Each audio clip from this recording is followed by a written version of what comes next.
Hello friends, जय जगन्नाथ। मु शुभश्री आपण मानक स्वागत करुछि मोर कुकिंग चैनल शुभश्री किचन को। चलतु देरी न करी आरंभ करबा आज रेसिपी।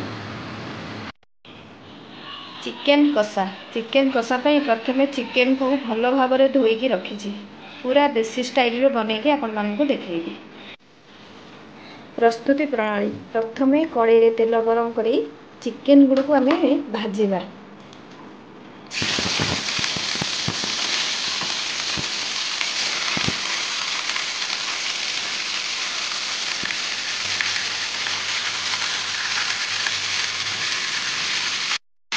हाई फ्लेम रे चिकेन पानी अंश मरवा पर्यंत आम फ्राए करवा। एमती करने द्वारा चिकेन आईसिया गंधटा रही।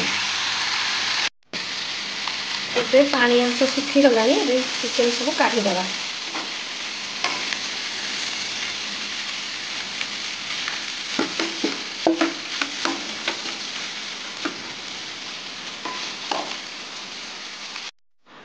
तेल गरम हो आसला गोटा मसला सब दबा। गोटा मसला रही डालचीनी, गुजराती, अलैच, लवंग और तेजपत्र को देवा।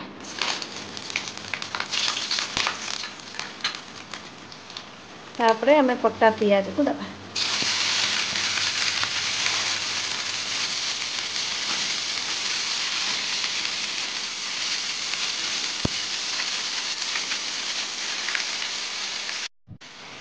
पियाज लाल हो आसला एबे रसुण अदार पेस्ट दबा। हलदी गुंड आगे लंका गुंड ए काश्मीर रेड मिर्ची और प्लेन लंका गुंड मिसाई गोटे चामच दबा।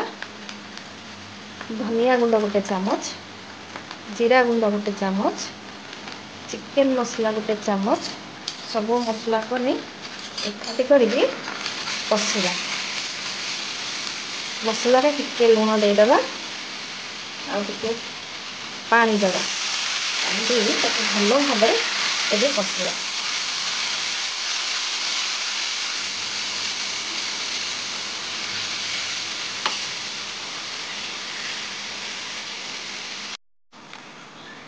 एबे एथिरे टमाटो प्यूरी सहित गोटे चामच टमाटो सॉस देकी समय कषिबा।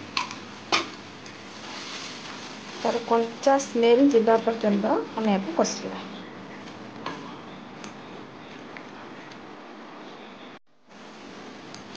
एबे मसला तेल छाड़ी आसला रखि चिकेन को दे आहुरी 2 मिनिट कषिदेवा।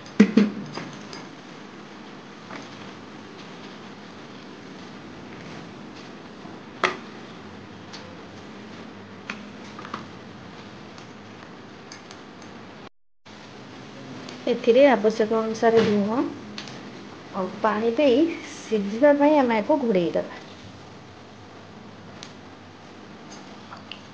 अल्प पानी देवा किंतु आम कषा करुचे सिझापी जितनी पानी दरकार से देवा। एबे चिकेन हो आसला ऊपर कंचा लंका और गरम मसला दे आपको भल भाव गोल देवा। प्रस्तुत हो जाए आपंकर चिकेन कषा।